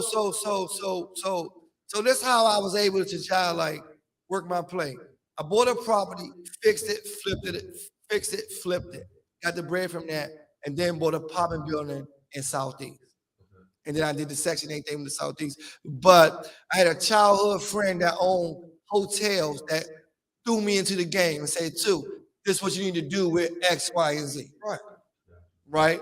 So, and I'm going to tell you, and I ain't going to drop his name, but this is when I knew my life changed. I'm with him. We go into this little apartment building in the Southeast, all that. That's cool. Right? And he was living in New York house, stock market. Like, he's a big boy. Stupid big boy. Right? And so I'm going to the apartments with him, X, Y, and Z. And the Homewood Suites off 202, he owns. He owns. So we go in there, Kenny. We go in there. He said, I gotta make a stop. I don't know what the play is. Oh, he don't tell me nothing. Right. But we walk in, and the lady say, how can I help y'all? He say, hi, how you doing? I'm such and such. I'm the owner. I said, wow. That moment, I knew I was in the wrong game. I know I do youth development. I'm gonna still do youth development, but I knew I was in the wrong space. He said, oh, hey, how you doing? I'm such and such. I'm the owner. And this is my man at the Sandbox. Number 6 Boys Club, 4-wing fried rice. Take the can of soda, don't put your mouth on it. You punish, hey, mom, we need a place center. We need him. So this is my guy at the brick. And then we pulled over and parked. It was raining for 20 minutes. And he gave me a crash course in 20 minutes on situation. And then that information I took from him, I never looked back. Yeah, I did my first flip. So She already the He mindset. just gave him. But he the ice. gave, yo, what? And this my mentor. And plus, Yo, you can see it. You already see the So I'm proof. gonna tell you why, Jermaine, because You see the proof. my whole vibe of going to the NBA, it didn't happen one way or another. So by him giving me information, it was my chance to recoup. It was my chance to recoup, like all my dreams. Get mom this, get mom that, do this, do that. So the dream came back. Right? So I transferred the basketball. I transferred the basketball for the ink pen. You know what I'm saying? Yeah, I'm gonna tell you something. This is something people. This is George. That's my man. They grew up across the street from him, smart as a whip. They don't trust the system. A few will make. I just said that, George. A few will make it. It hurt to see people that you look like me left out. I just said that. This is what I'm trying to tell you. Shout out to George Williams, man. Shout out to George. Yeah, rest in peace, Chris McClain and Am McClain. Those are nephews. They grew up right across the street. His family, George. This is water. Yeah, it's George's sister. Used to take 10 of us to Kings to me and pay for everything. You know, we family. You know what I'm saying? I grew up right across 634, 623. Right? We played tackle on one side of the grass, other side concrete. That's how thick we was. You know, we played tackle, concrete on this side, grass on this side. Right? So I'm saying that to say this. Don't worry about it. I'm saying that to say this. First of all, this is a great show. And if you can't get something out of this, then you can't get something. Nah, true. You know what I'm saying? That's True. back to what you were saying. Yeah, true. You only can give a person what they really, really want. Yeah, true. How many times have you brought somebody for something for Christmas? It was great, Yeah. but it wasn't what they really want. So Yeah. it was nothing to them. Yeah. That's why some people, you ain't got to spend time trying to buy them nothing. Yeah. Just give them the money. Yeah. Because you ain't going to get them nothing good anyway. Yeah. Just them. Yeah, true. You know what I'm saying? So, Jermaine, take a snapshot so I can post this picture right here with me and son. Take a snapshot with me and Slink, like right here with the microphone. oh, For real. you could, yeah, you go on, hold on. I see the camera posted though, man. Hold on. That camera right there ain't flicking. Yeah, it's on. Yeah, we on there. Oh, what? Yeah, Yeah. take one man skinny like on that. Yeah. Take one man skinny with that mic with these microphones, Slink TV. I'm gonna post that heavy. Yeah, this has been a great show. That was an man. amazing show We though. covered a lot of herbs. And we We educated. covered a lot of herbs. We educated those skinny But then we got some guys, we brought some guys in that was just educated. and we taught. Yeah. We Listen, gave First of vibe. all, I was always the type of guy to root for my fellow man. Yeah. So the success you're having is wonderful. I want to thank you though for just like even when I run for city council, you brought me on Yeah. to the platform and Man, just like man, listen, so just for looking at me in that man, I was like, capacity, man, whatever you need, whatever I can do, like I appreciate man, you. Though, listen, like, Eddie, I tell and I'm people, thankful though. So No. so anytime, Slim. And I Yeah. think also man, we want to get, what's the, I want We- Greg we get Jones. G Jones on here though. G White Jones chocolate. next. I want Yeah. Greg Hey, Jones. G Jones. Lonnie we and gonna- Red. Hey, listen, No, man. we gonna get them on here though. Yeah, I just I share their story. yeah, Lonnie Ray, he been here. But guess what? They're gonna, hey, Who he came? He came to the podcast? Oh, okay, Lonnie. Who podcast he on? Okay, he But now doing we that. gonna- We gonna get him there. He already know the rush. Yeah, that's his thing. The show is so amazing. I think, yo, I may consider this seat. It's open. Me and you get child like. We can do it. Listen, man. I think we can try like work the play. Listen, Slim. I kind of like it. Listen, I knew you would. We can work the That's play. why I didn't bring Me and him you in. can work the If I play. bring you in, y'all have listen. red. We can work the play now. One thing, We'll talk about it Yeah, because that's the easy. show was amazing. that's easy. And we gonna get there. I'm gonna tell you something else too. My man is a great guy. Yeah. A lot of times he don't say too much. I remember Jermaine. I Though. like to give people their honor, man, because My boy George. in our time, people don't He really, said, "Yeah." people My don't, boy George. people don't really tell people to be good people. Nah, no boy. Man, Jermaine is a good dude. Shout out to the car wash, man. Shout out to the car wash. Man, Like real live. we got some. Donnie, Man, I love you, rest bro. in peace, Keep Donnie. your pistol sharp. Twin truck and Drew, twin cornbread Anwar, Teeny, Marlon, Trevor. Man, shout out to that car wash, mom. They're my man to the door though. Like no secret though. Love them all the way live. Those are good Yeah. guys. Shout out to Uptown, King, King, Big Lou, Miz, Lil Nat, See, you Wu-Tang. going, you Like, talking all my about men, Yellow Pinky, man. Yeah, See, all a my lot of men, people don't though. know Eric King is Yellow Pink. Yo, That's you what know we what used I'm to saying? call So, Yellow Pink. man, Basil. Hey, man, Oh, y'all that's look my up, guy. man. What's Fish your King, dog? Thai Fish King. Look at Thai Fish King. The best fried fish in the city, man. We Like, got to get town. yeah, we gotta get Thai and Fish King. I'm gonna tell you, Mitchell Vanderhall, Basil. Yeah. His name, because Basil was my man. Man, man, listen, I know him, I know him for years. He Yeah. got me in the podcast. He was the first one that got me in the podcast in a lounge. Yeah. Now they calling me back, trying to get me back there, but Yeah. Yeah. it's a lot of lounges coming up. Yeah. See, people want to be able to talk. I know what they want to talk about. Yeah, true. You know, they want to talk about relationships. Yeah. Now, before we go, I'm gonna give everybody this. Something I heard, it broke my heart. Yeah. A guy was in his kid's life. It's on the internet. It's all on the internet. Okay. He was in his kid's life. Yes. I don't know if he had 2 or 3. I seen 2. Okay. But the son probably about 10 or 11. Okay. He was in the car. They covered his face, which was good. Yeah. The dad called Yeah. and said, "Ask your mama why." He said, "Man, I can't come pick y'all up no more. Your mama took me there. Your mama took me down there for child support. Man, talk to your mama, man. I can't come to get y'all no more. Oh, wait, why I don't come get y'all no more? Because your mama took me to court, man. Talk to your mama, man. Talk to your mama." Just let me hurt me to my heart. But you guess what though? The boy started crying. You still gotta go get them though.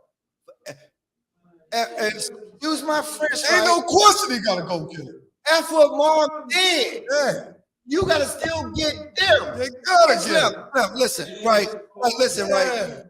The role of the black man is irreplaceable. The king. No, I'm gonna tell you. Listen, right? Like my dad. Before we Before go, we right? shut down, So my dad, Gary Johnson. See, I love my dad. God bless the dead. Though my dad died 2 years ago on Christmas Day. Right, boom. I love my dad. My dad, that soldier. I learned a lot from my dad. But there was a time when me and my dad was at odds. Right. So me and my dad was odds. But at the end of the day, though, Slim, I so needed my father. Right. I needed him. So when we was at odds, we reconciled, and my dad gave me a letter. I think it was a birthday card. He gave me a card. And I was just waiting for the day for him to tell me what he needed to tell me. And he wrote it in a card. He said, "Two, you're a great man.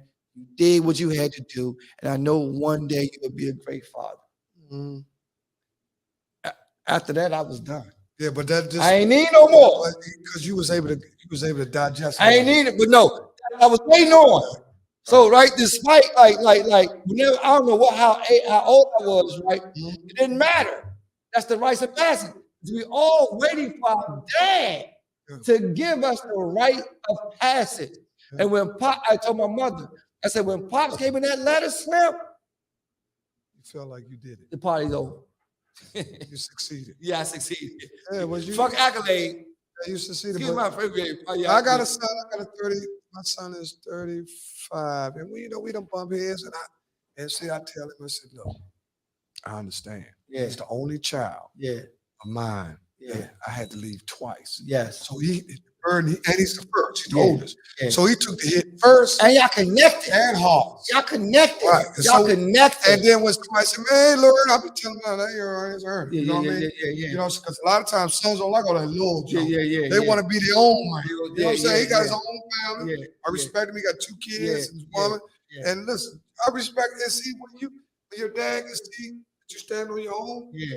You ain't got to have a mansion. Rites of passage, man. All you got to do is take care of your business. And during that time, I never said Gary Johnson Jr. 'cause I just felt as though like my dad didn't deserve that junior perspective. And then after that whole vibe, I noticed that. I did see that Junior guess what I say now? Gary Johnson Jr. Gary Johnson Jr. Yo, You ain't want to be a JR. yo, no, I ain't- Bullshit. yo. So Mike, if I was But you had to be ready though. yo, yeah, That letter did it. Yeah, that letter did it. So then I embraced the junior. That's my man. That's what I noticed. That's my man. Despite our little, I noticed what That's you my are right now for real. I believe in everything happened for a reason. Right? yeah. One of the things that I said that I was going to do was to write my son a letter. I didn't know how proud I was. Yes. I know. See, if I tell him, he ain't I gonna. gotta write your letter though. Yo, it's crazy. When they say love letters, Yo, they're a real my love letter. dad gave me a hell of a card with a black man and his son. And my dad got 2 other kids remarried, but that didn't really matter. And my sister, my brother, I was the best man. I walked my sister out, and I'm good with my brother. I got a great relationship. I love them to the door. They love me. But he gave me a letter with just a black man and his son. Mhm. Then he wrote the Lord, hey, too, I love you, so proud of you. Like, I know you're going to be a great father. Mhm. I know you're going to be a great father. Da, da, da, da, da, da, da. Slim, when he sent that letter, it was game. Because I knew I was ready to fly as a man. He's ready to leave now. Not really, no. I'm waiting on that. I could be 35, 37, 38. It don't matter. Right. I need that. You understand? I need that. I need that to know, you know, that I'm Gucci Dad. That I'm Gucci Dad, right? And so guess what? So when father got sick, he got ill, I just told my dad, said, hey. And he was married to a I said, I got Grace and Jeremiah. I got them. So you don't have to worry about all that. Like, I said, Dad, I'm you. Like, I got them. Right. So whatever your vibe is, you don't have to trip. Yeah. I got them. Right. So once he understood and was assured that I had them, Pops took his way. So this is real vibe. So just having that little letter and writing it, because words is powerful. It's powerful, man. Right? Words is powerful. So just y'all like right now, yo, my son, da, da, da, da, da. Sometimes as the father and the man, so this is my thing was, sometimes you just bridge the gap. Because guess what the key is though? Your son waiting on you. Because the son is in the son perspective. I was waiting on my dad saying, Dad, you supposed to come see me. But Dad, I'm the father. You come see me. I might come see you. Yeah, what I said. But once he wrote that letter, that was game. Because the kid is waiting on Pop to give him the rites of passage so they could go. And a person will lie to you. So they could go, Jermaine, so they could go. It's more, I'm telling you, people don't. And then Pop, I'm your JR. Anything you need, I got you. You ain't got to rumble or rest. Dad, say less. You call me on site. But people don't believe that the power of the pen, you know. Let me tell you real briefly. That's why text is misconstrued a lot. You know what I'm saying? You got to be careful how you text. That's what that text is only half of the word. I call you, the word is context. Yes, context. Yeah, the text is just half of it, so you know you're getting half of it. Yeah. You know what I'm saying? So the word is context. They just broke it down and had text. So that's why you get, man, you crazy, motherfucker. You talking about I'm crazy. Let me call you. Man, I sent a little text. And to me, if I read it, it may sound retarded. I said, let me call you and just give you John like the vibe. Just to make sure we John like cool, because text is wicked. But when you write a letter, you're actually reading your words. You feel it.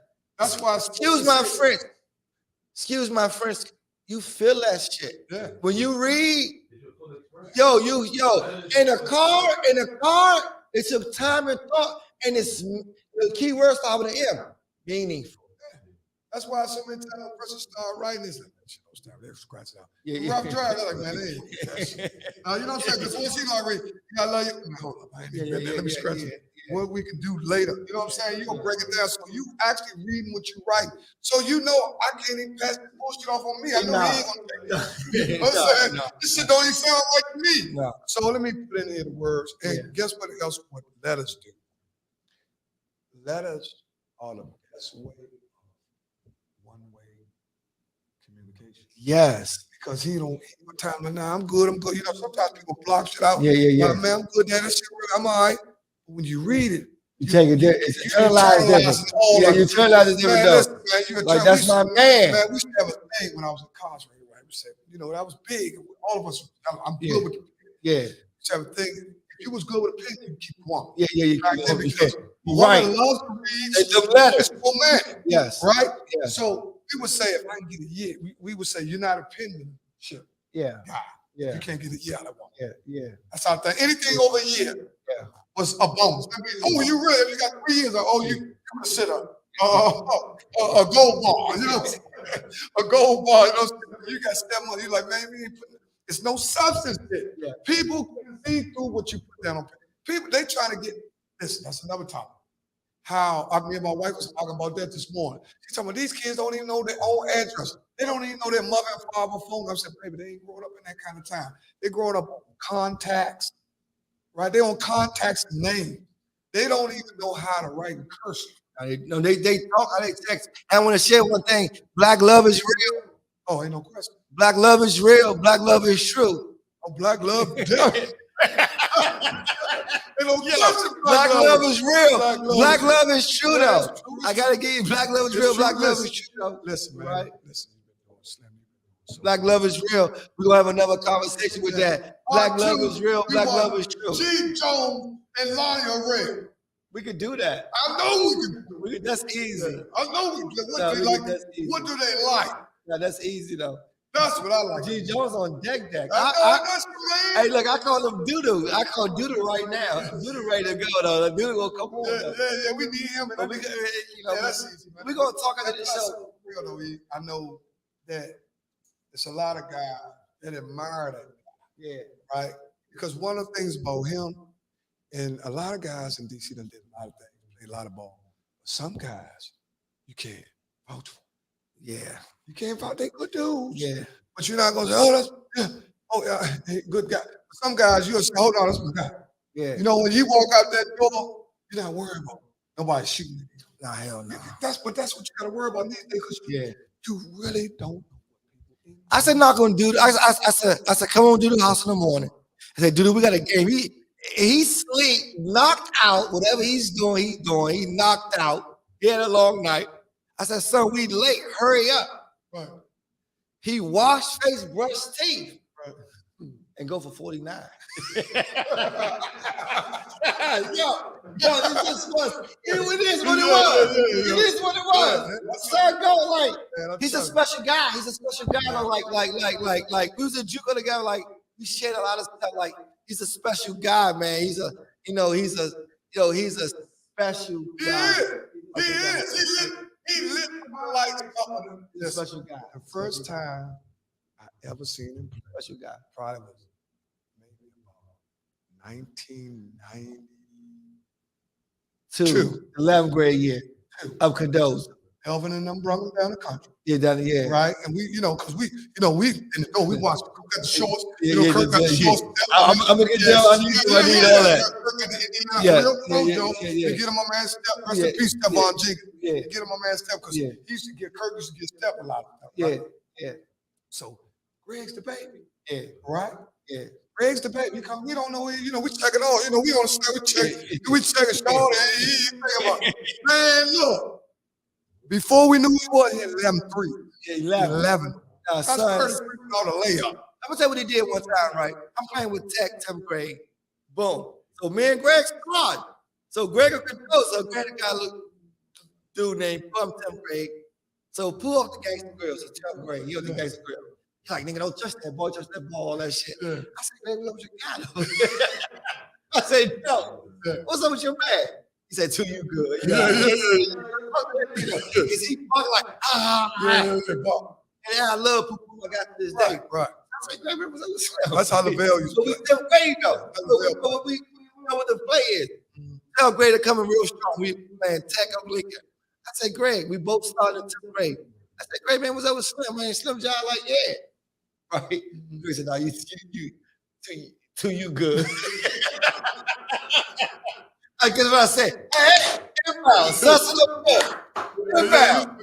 Yeah. You starting up vision to know. That's the crazy. Some dudes, valid.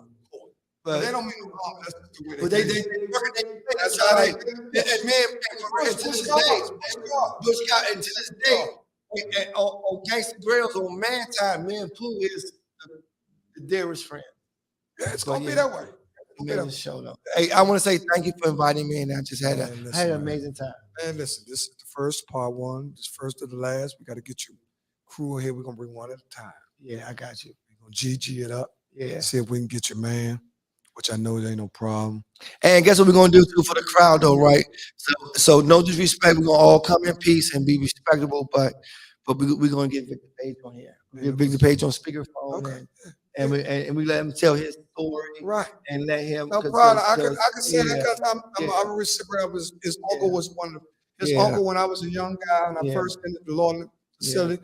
I slept beside his uncle. Yeah. He taught me a lot. And he was younger than me, Yeah, right? yeah, He wasn't younger than me, but he was older than me when we was young Yeah. because his life was so yeah. that opposed to mine, right? Yeah. We come from her. But it was bad, but Yeah. that was something totally different. Yeah. Rest in peace to Mike Page, my man, convict. That's Yeah, what they call him. all day. Great guy. You know what I mean? We But, give Big on him for 10, 15 and minutes. he's left-handed. Yeah, left-handed. Yeah, we get Big Mike's on here. left-handed. Yeah, And we can get just- Big to talk about Georgetown. And we highlight the good things. Yeah, but that's what it's all about because Right. that's what people need to take. It's from. the city and stuff though. And guess what though? So it's a lot of people out there who did things and we could beat you up when you're down, but we did not. So No. we're not gonna beat him up when he's down. We're gonna love him and support him and give him all that he needs so that that he knows that we still love him Yeah. despite the mistake that And you any of us need could have people. made. Listen, we all made And that's mistakes my in guy. life. Yeah, we all made mistakes. In That's life. my guy. And I'm a rock on my guy. You need to get some love. Yeah. Yeah, and that's good. That's good. That's my good. guy to the door. That's still good. You know what I'm saying? Me, Pep, Greg, Vic, Black Mo, like, yeah. Man, well, you gotta we're gonna get him in. We're gonna see if we can get your man GG up in here. GG ready to go though. Yeah, I say, hey, but let's go. Well, that's all Buck it gonna takes. show up. That's all it takes. And then let me know what we gotta Buck do. gonna show up. Let me know what I need to do. You know what I'm saying? We got the place Robert Give Rouse. Buck the shape up. I'm ready to go. Oh, it's fine. Yeah, You know. Buck gonna come. Community service. Yes, Yeah, sir. man. But I want to thank everybody for tuning in. Thank for all the feedback. This was a great show. It was very informative. We covered a lot of areas. Yes. We didn't stay in one area. We also greatly produced by Jay from The infamous Jay. Yes, sir. The infamous Jay. Rouse TV. Shout out to Jay. Shout out to Jay. Shout out to Jay. Man, show number love. Man, listen, man. All we gotta do is put our heads together. Yes. We can get more out of life with them apart. Yes. And I'm gonna leave you with this. The ladder of success doesn't stop. People do. Man, it'll be a pissing contest on folks. I'm gonna leave you with this, man. Slink is out of here. Love y'all, man. Appreciate y'all.